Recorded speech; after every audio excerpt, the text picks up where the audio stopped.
Alright, I'm back with more shit. And this time it's DVDs. It's going to be quite a long horror cult exploitation DVD update.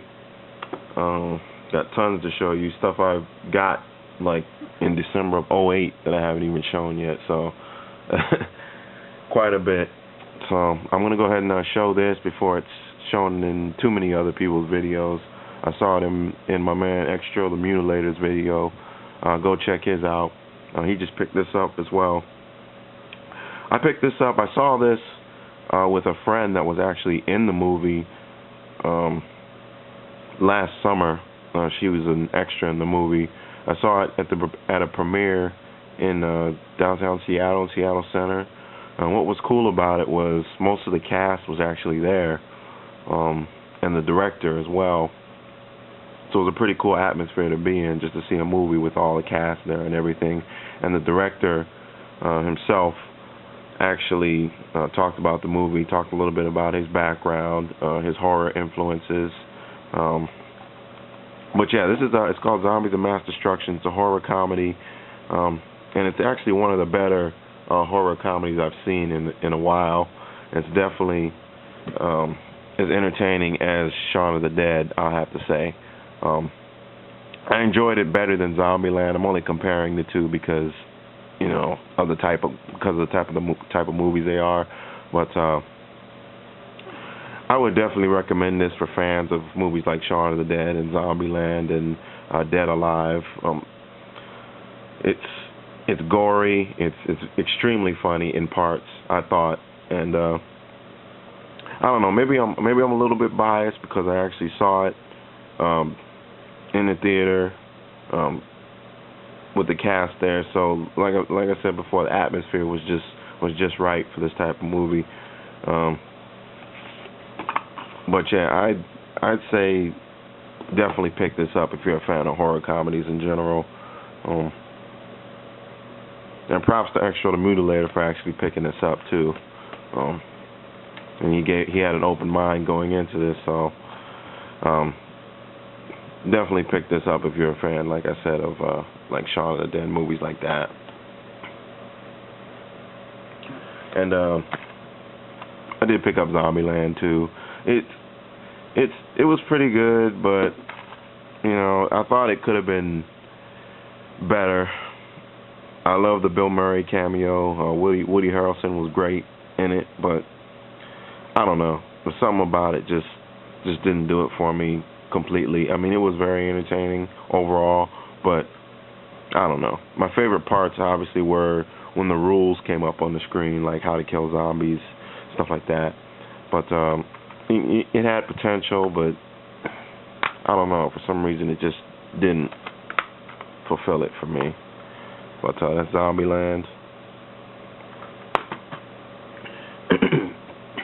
And this one I picked up, I saw it in, I think, 81 Oak Ridge showed this.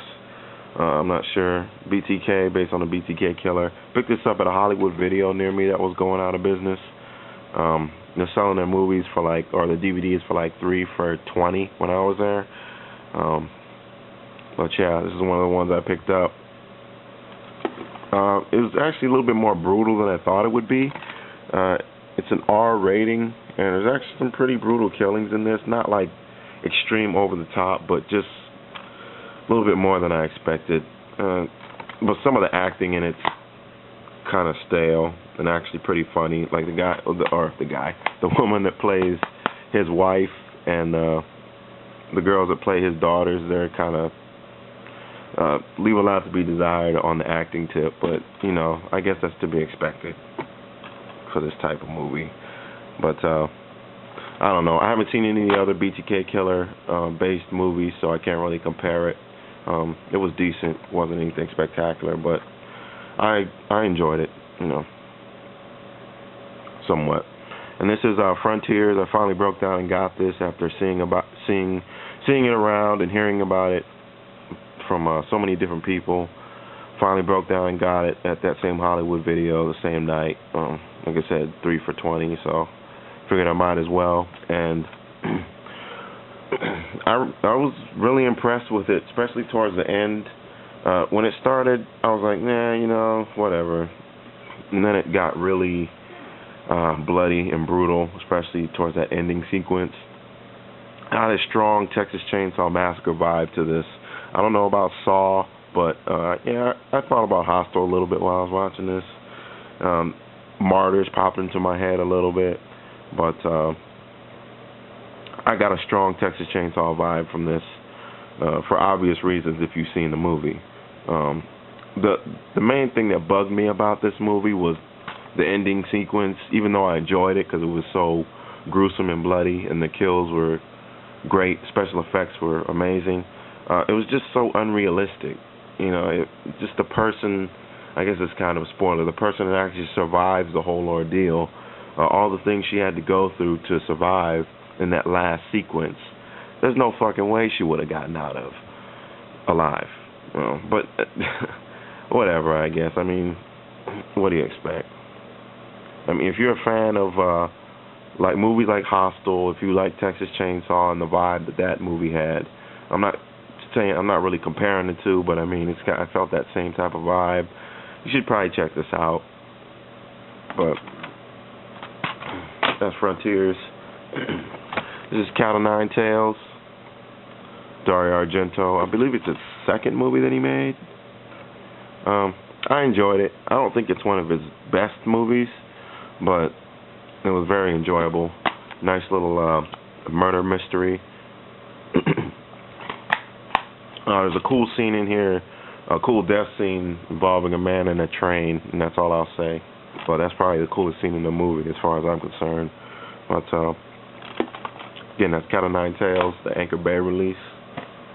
And then next up we have The House with Laughing Windows. I don't know. It took me a while to finish this. Actually, now that I think about it, it took me like 5 days to finish this fucking movie. I don't know. Something about it just didn't do it for me. It was hard to follow in parts and slow.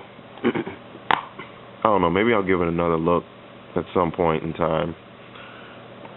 But I don't know. That's House with Laughing Windows. Excuse me. This is The Wraith. It's pretty cool. 1980s movie about this guy that's, spoilers, he's actually dead. He gets killed by this group of kids and he comes back to get his revenge on them as a wraith. Starring Charlie Sheen, Randy Quaid, Sherilyn Fenn. And they're actually re-releasing this in a special edition sometime soon. Or I think it's actually out already, actually, now that I think about it. But that's The Wraith. That's a pretty good 1980s movie.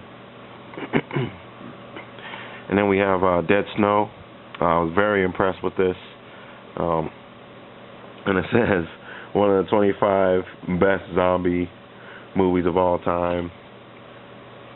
And I'd have to agree.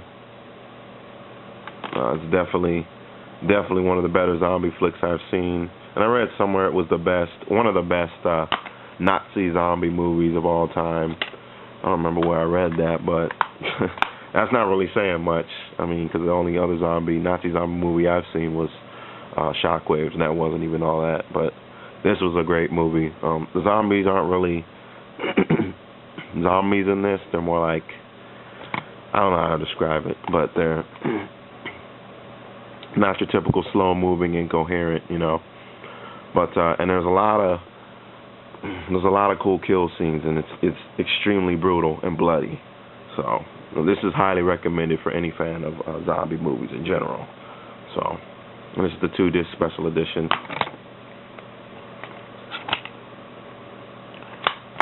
So don't pass that up if you see it. This is The Children, Ghost House Underground.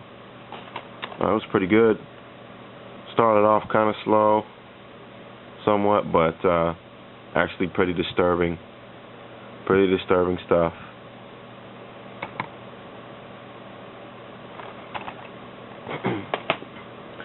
And then this is Cabin Fever 2, Spring Fever. I have to say I enjoyed this more than the original. The original was a very good movie, but I thought this was... the reason why I liked this was because it was so bloody and brutal and just wrong on so many different levels in so many parts.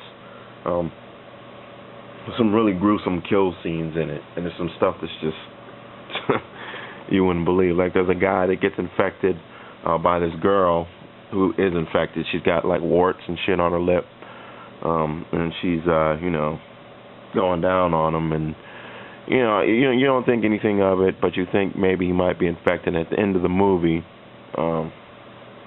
you start to see the effects that it has on him, and there's all this like pus and blood and just goopy shit coming out of his dick, and it's disgusting. The ending to this movie was kind of bleak, I thought. There's actually two endings. The second ending's actually pretty funny, but I'm approaching time here, so I'm gonna have to cut it off, unfortunately. So stay tuned for the next, I don't know how many parts.